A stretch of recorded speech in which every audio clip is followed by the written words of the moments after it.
बधाई हो मालिक, बधाई हो, बधाई हो मालिक। बधाई हो मालिक, बधाई हो, बधाई हो, बधाई हो। बधाई हो मालिक, बधाई हो मालिक। बाकी के लोग कहाँ हैं? सब काम पे गए हैं मालिक। मिठाई लाकर बाहर रख दो। ये सब खुद उठाकर खा लेंगी।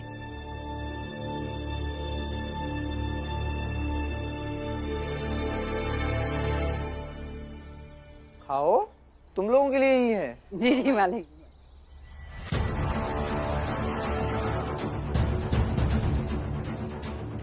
बस एक दिन भीमराव, तुम्हें भी ऐसे ही मेरी फेंकी हुई मिठाई खाते देख लूं।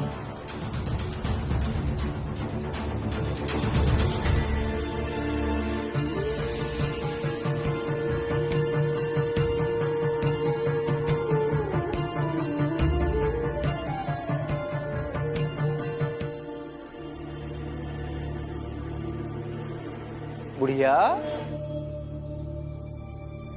तुम क्यों नहीं खा रही हो मिठाई? अम्मा आप भी खाओ ना। नहीं खाना मुझे। क्यों? ओ मालिक, डलिया अम्मा के ना भीमराव और उनके परिवार के लोगन से बहुत प्रेम है। अब वो सब जने यहाँ से चले गए तो ई बैठी हैं दुखी। अब दुख में हलक के नीचे मिठाई कैसे जाए? और मालिक, भीम की पत्नी आई थी और ये बुढ़िया उसके साथ गई थी। बुढ़िया कहाँ गई थी उसके साथ? आपसे मतलब मैं क्या कर रही हूँ क्या नहीं कर रही हूँ, इसमें भी आपकी मर्जी रहेगी क्या? अरे अम्मा चुप रहो ना। कड़वा बोलती है ये, लेकिन कोई बात नहीं, इसका भी उपाय है मेरे पास। लड्डू खिलाओ इसे। तब तक खिलाओ जब तक ये चुप ना हो जाए, जब तक इसके दिमाग से भीमराव के प्रति हमदर्दी निकल ना जाए। खिलाओ, नहीं तो तुम सबको यहाँ से निकाल कर फेंक दूंगा। नहीं नहीं मालिक। जी जी मालिक, खिलाते हैं मालिक। अरे अम्मा खाओ ना। नहीं खाना है मुझे। आपको खाना पड़ेगा अम्मा।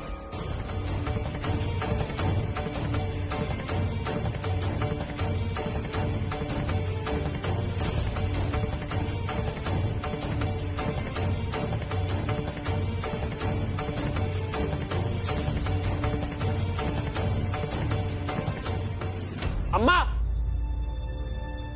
मालिक माफ कर दीजिए। अम्मा को माफ कर दो बढ़िया मालिक। औरत है। एक बात तुम सब कान खोलकर सुन लो। जी मालिक। भीमराव का जो हाल होगा वो तो होगा ही, लेकिन अगर किसी ने उसकी मदद की या उसके प्रति हमदर्दी दिखाई तो उसका भी हाल भीमराव जैसा हो जाएगा, समझे? जी मालिक। जी मालिक। जी मालिक। बाबा, हम पुलिस के पास जाएंगे तो कुछ नहीं होगा क्या? नहीं बेटा, मुझे नहीं लगता। और फिर पुलिस में भी वही लोग होते हैं ना जो छोटी जात के नाम पर हमारे चाल में चोर ढूंढने के लिए आते हैं। बाबा, हम उनके पास जाए क्या?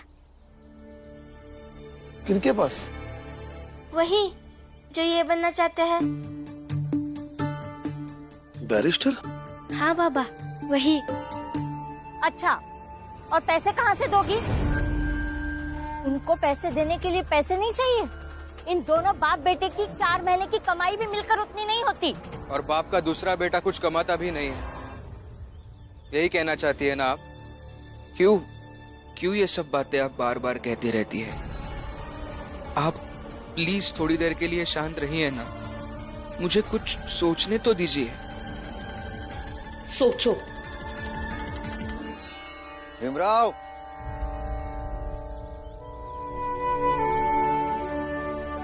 गुरुजी, आप यहाँ? इसमें इतना क्या सोच रहे हो? शासन में जब निचले पायदान पर बैठा हुआ अधिकारी आपकी बात नहीं मानेंगे तब आपको उच्चतम पद पर बैठे हुए व्यक्ति के पास जाना चाहिए और फिर उम्मीद करनी चाहिए कि वो पढ़ा लिखा होगा, पिछले वाले व्यक्तियों से वो अधिक समझदार होगा और उसमें शासन के प्रति अधिक निष्ठा होगी। पर गुरुजी, समझ ही नहीं आ रहा है कि जाएं किसके पास। बंबई के गवर्नर के पास?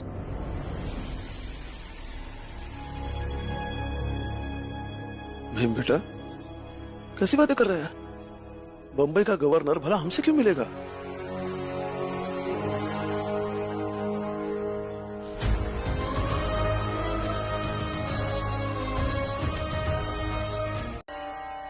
भीम बेटा,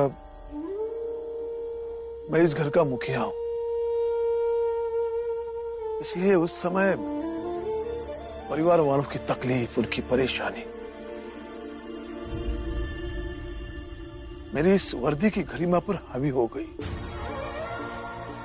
क्योंकि मुझे किसी भी हालत में गवर्नर साहब से मिलना था और उनके दफ्तर में जबरदस्ती घुसने के सिवा मेरे पास दूसरा कोई रास्ता नहीं था।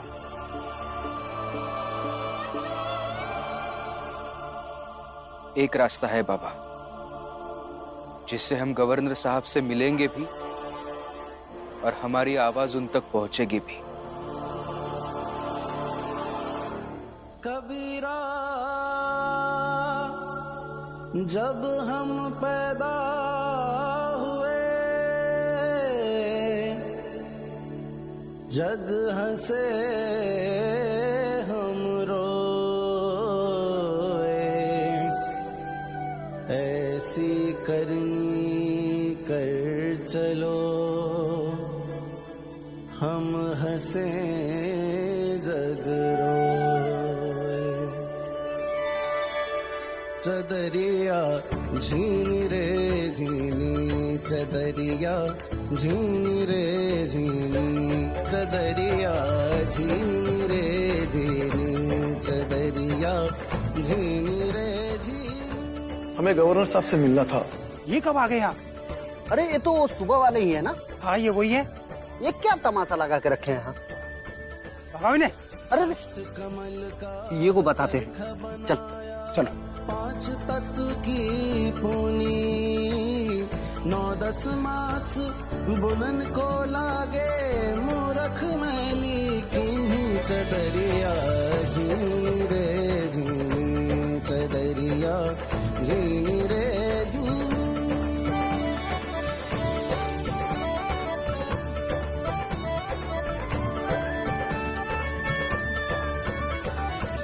जब मोरी चादर बन घर आई, रंग रेज को दीनी, ऐसा। तुम लोग फिर आ गए?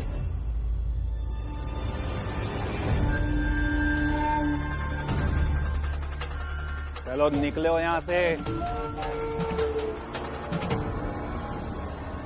नहीं जाएंगे, और तब तक नहीं जाएंगे जब तक गवर्नर सर से मिलेंगे नहीं। सिक्योरिटी साहब, देख क्या रहे हो? मार के भगाओ इन्हें। चलो यहाँ से, चलो। चलो बाबा।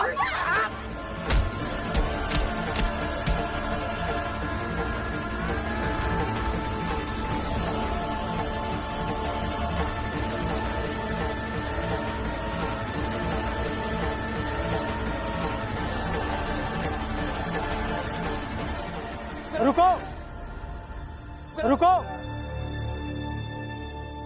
साहब ने इन्हें अंदर बुलाया है। क्या बात कर रहे हो? साहब जानते भी है कौन है ये लोग? ये छोटी जाति वाले लोग बड़े ओहदे वाले साहब से मिलेंगे, साहब के आलीशान घर में जाएंगे। फिर भी साहब ने उन्हें अंदर बुलाया। साहब अंग्रेज हैं, उन्हें जाति पाति के बारे में नहीं पता। जाओ जाकर बता दो ये बात। निकालो इन्हें यहाँ से। अरे दूर हटिए। दूर तुम लोगों को जाना है। अभी तो सिर्फ चोट लगी है ना, अधमरा करके फेंक देंगे यहाँ से। नहीं जाएंगे। अब तो हम आपको धक्का देकर भी अंदर जाएंगे। पहले भी कर सकते थे, लेकिन वो गलत होता। अब गवर्नर साहब का आदेश आ गया है, तो अंदर जाएंगे ही।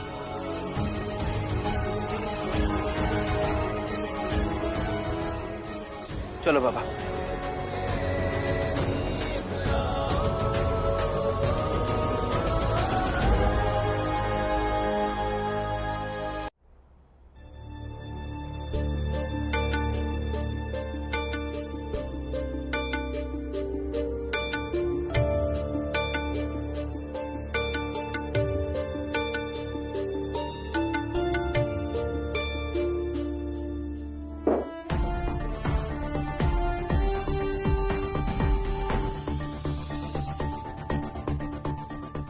तुम लोग बहुत अच्छा गाते हो। आइए बैठे इधर।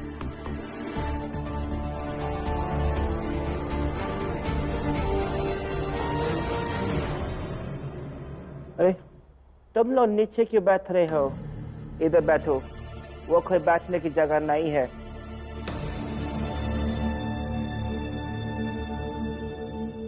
रुको। सॉरी सर, ऐसे तो मुझे बीच में बोलना नहीं चाहिए, लेकिन आपको ये बात एक्सप्लेन करनी बहुत जरूरी है। वैसे तो ये लोग जिस जाति से आते हैं उस हिसाब से इन लोगों को इस घर पर आना ही नहीं चाहिए था। इन लोगों की परछाई हमारे लिए अशुभ है और आप इन लोगों को यहाँ बैठने के लिए कह रहे हैं।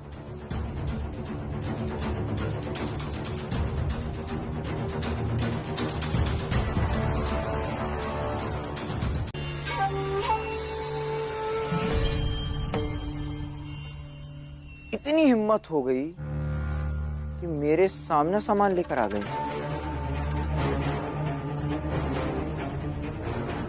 क्या ये सब? मालूम है ना ये घर हमारा है, हमने निकाला है इन्हें यहाँ से, फिर कैसे वापस आ गए ये सब? देखिए, गवर्नर साहब के आदेशानुसार ये जिस घर में रह रहे थे वहीं रहेंगे और जो भी कोई इन्हें निकालने की कोशिश करेगा उन पर कानूनी कार्रवाई की जाएगी। अब तक आप इनसे किराया ले रहे हैं, आगे भी लेते रहिएगा, लेकिन इन्हें जात पात के नाम पर निकाल नहीं सकते।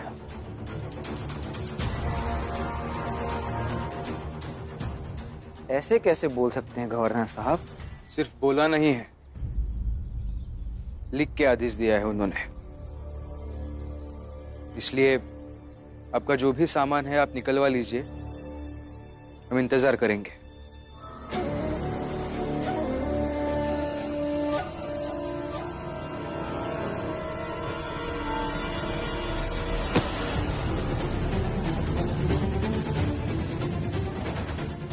छोड़िए, मैं कहता हूँ छोड़िए। देखिए, आप ऐसा नहीं कर सकते, वरना हमें आपको थाने ले जाना होगा। नहीं नहीं, ऐसा मत कीजिए। इनका गुस्सा जायज है, इनकी खीस भी जायज है, लेकिन देखिए, इस दुश्मनी का आगे कुछ होने वाला नहीं है, इसलिए ये किस्सा यही खत्म कर देते हैं। आप भूल जाइए, मैं भी भूल जाऊंगा कि आपने डंडा उठाया था। किस्सा खत्म नहीं हुआ भीमराव, दुश्मनी तो अब शुरू हुई है।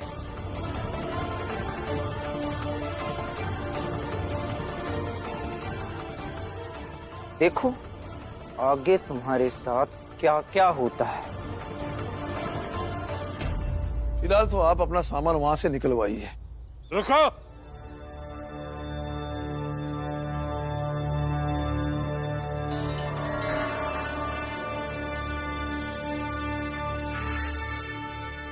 हम इस जगह के मालिक हैं, पर सामान कोई कैसे फैल सकता है?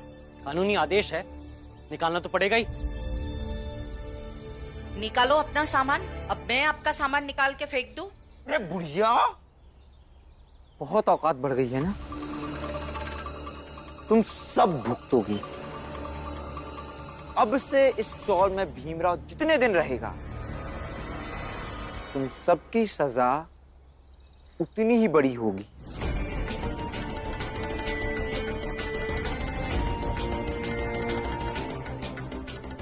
हेलो,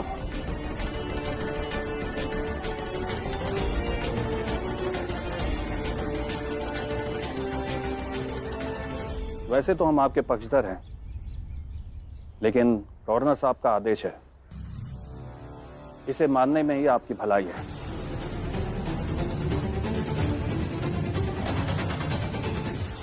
सामान निकालो सारा।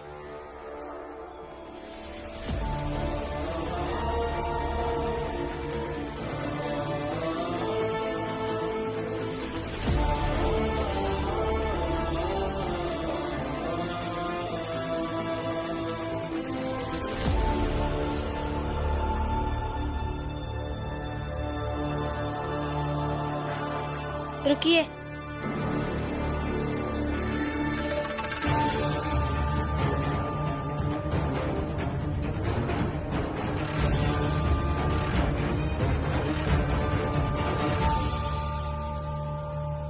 आपसे एक बात कहनी है।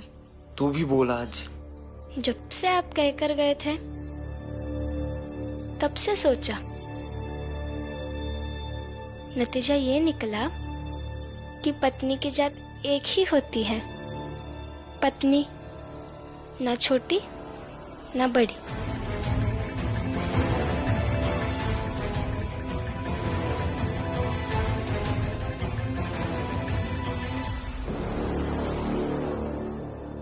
बहुत बोल रहे हो ना तुम लोग आजकल। तुम सबको मजा आ चखाया तो मेरा नाम नरोत्तम जोशी नहीं।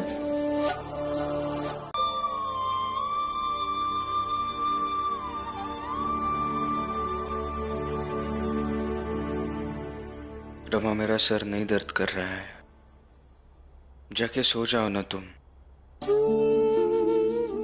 ऐसे बाल सहने से आपको नींद जल्दी आती है ना? आप बहुत दिन से परेशान हैं।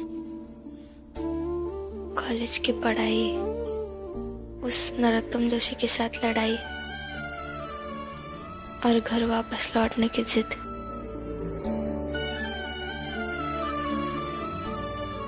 आपका सर बहुत दर्द कर रहा होगा ना? ऐसा करने से आपको अच्छा भी लगेगा और नींद भी जल्दी आएगी। तुम्हें कुछ कहने से कभी फायदा होता है क्या? एक बात कहो। क्या? वो नरोत्तम जोशी सांप बिच्छुआ की तरह है। भले आप उससे प्रेम से पेश आइए, लेकिन वो काटना अवश्य नहीं छोड़ेगा। आप सतर्क रहिएगा, क्योंकि वो आपको परेशान करने के लिए कोई ना कोई तो योजना जरूर बनाएगा।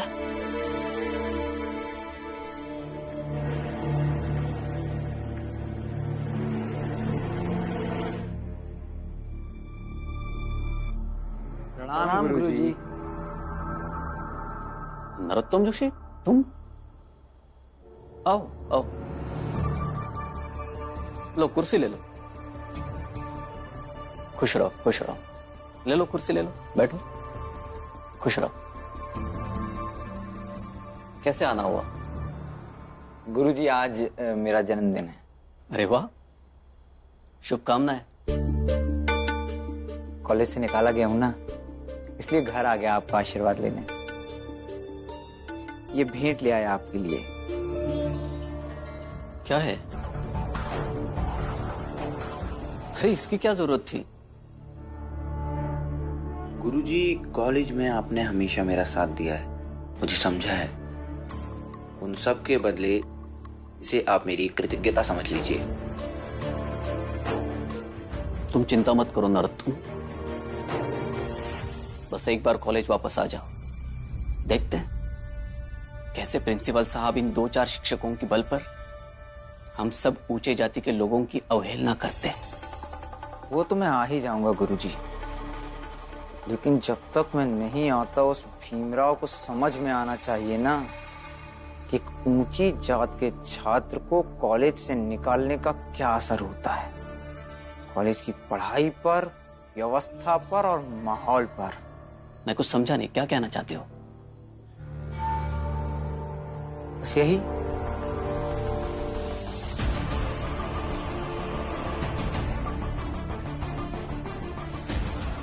हम चलते हैं गुरुजी।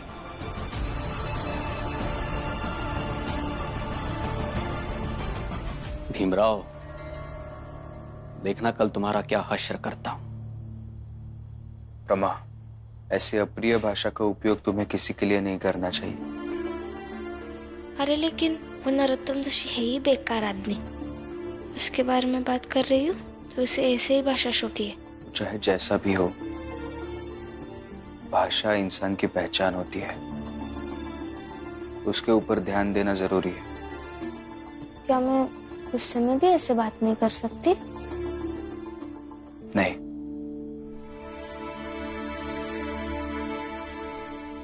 लेकिन नरोत्तम, आज तो तुम्हारा जन्मदिन भी नहीं है, फिर तुमने गुरुजी से झूठ क्यों कहा? बुद्धि का प्रयोग करो, समझ जाओ। गुरुजी हैं वो। ऐसे सीधे सीधे उस भीमराव के खिलाफ तलवार देकर तो उन्हें खड़ा नहीं कर सकते ना। लेकिन अब वो बड़े आराम से हमारे लिए उस भीमराव से लड़ेंगे। अच्छा, तो कल से शुरू होगा एक नया खेल। खेल तो शुरू हो चुका है भीमराव। तुम्हारी जिंदगी में नर्क बना दूंगा, काट कर फेंक दूंगा तेरे और तेरे परिवार की सारी खुशियां।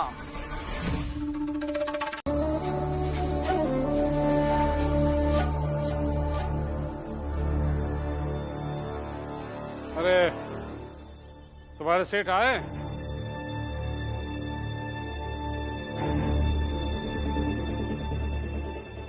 हाँ सेठ जी आए हैं, वो अपने दफ्तर में बैठे हैं। आइए।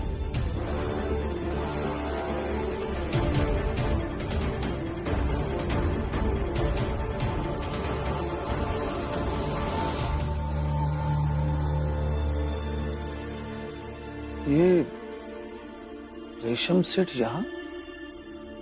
सेठ जी आपसे मिलने कोई आए? अरे रेशम सेठ, आइए आइए, बैठिए बैठिए बैठिए। बहुत सुना है आपके बारे में, आज अचानक यहाँ? बस मुझे पता चला कि राम जी और उसका दोस्त पुरंजन वो आपके यहाँ नौकरी करता है। जी हाँ, लेकिन क्या हुआ? मैं चाहता हूँ कि आप उन्हें नौकरी से निकाल दें। लेकिन क्यों?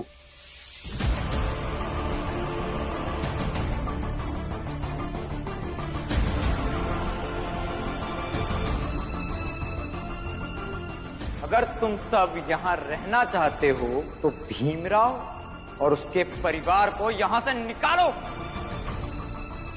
तुम और तुम दोनों को 1 सप्ताह के लिए कॉलेज से सस्पेंड किया जाता है। हम कहीं और नहीं जाएंगे, बल्कि उसी घर में वापस जाएंगे जहां से आपने हमें निकाला था। गवर्नर साहब के आदेशानुसार ये जिस घर में रह रहे थे वहीं रहेंगे, और जो भी कोई इन्हें निकालने की कोशिश करेगा उन पर कानूनी कार्रवाई की जाएगी। इसलिए बस मैं चाहता हूं कि आप उन्हें नौकरी से निकाल दें ताकि वो घर का किराया नहीं दे सके। उसके बाद तो गवर्नर साहब भी उनकी मदद नहीं कर पाएंगे। लेकिन किराया ना दे पाए इसलिए नौकरी से क्यों निकालना? ऐसे और भी तरीके हैं।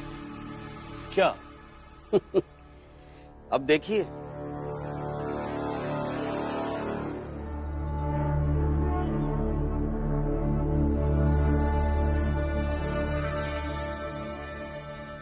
मेरे ऑफिस से कुछ पैसे और सामान चोरी हो गया है। तुम में से किसी ने देखा है? नहीं सेठ जी, मैंने नहीं देखा सेठ जी। तुमने देखा है? नहीं सेठ जी। और तुमने? नहीं सेठ जी, मुझे भी नहीं पता। तो पता होना चाहिए ना, क्या करते हो? चौकीदार का काम क्या है? यही ना? मेरा 30 रुपए का सामान चोरी हो गया है, अब उसका हर्जाना तुम दोगे। सेठ जी, मैं कहां से लाके दूंगा? सेठ जी ढूंढते हैं ना, शायद मिल जाए। हम क्या बेवकूफ दिख रहे हैं? हमने ढूंढा लेकिन कहीं नहीं मिला। अब इसका हर्जाना ये देगा। लेकिन 2.5 रुपए तनख्वाह लेने वाला इतना हर्जाना कैसे भरेगा? अच्छा, तो राम जी तुम्हारी तनख्वाह मिलाकर भरो। और वैसे राम जी तुमने क्या कहा था? इसकी जिम्मेदारी ली थी ना तुमने। तो फिर इसके दंड में तुम भी भागी बन गए, क्यों?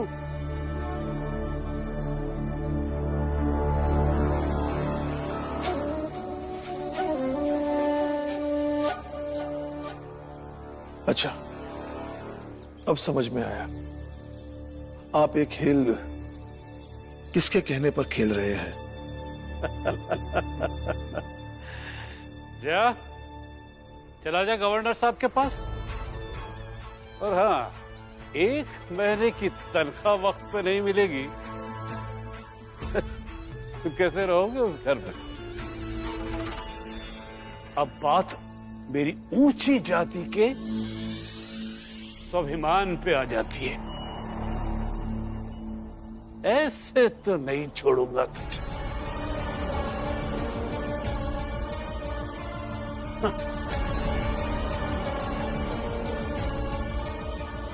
जब तक मेरा नुकसान पूरा नहीं हो जाता तब तक तुम दोनों की तनख्वाह कटेगी। सेठ जी, सेठ जी, चाहिए तो आप मेरी तनख्वाह काट लीजिए सेठ जी, लेकिन राम जी की तनख्वाह मत काटिए सेठ जी। राम जी ने मुझे यहाँ काम पे रखवाया, मैं उसके लिए और मुसीबत नहीं पैदा कर सकता सेठ जी। आप मेरी तनख्वाह काट लीजिए सेठ जी।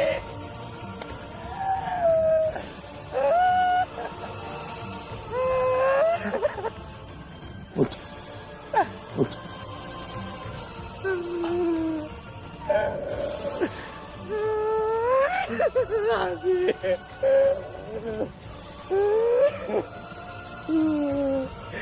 मुझे माफ कर दो राम जी, माफ कर दो मुझे। मेरी वजह से तुम्हें और मुसीबत उठानी पड़ी।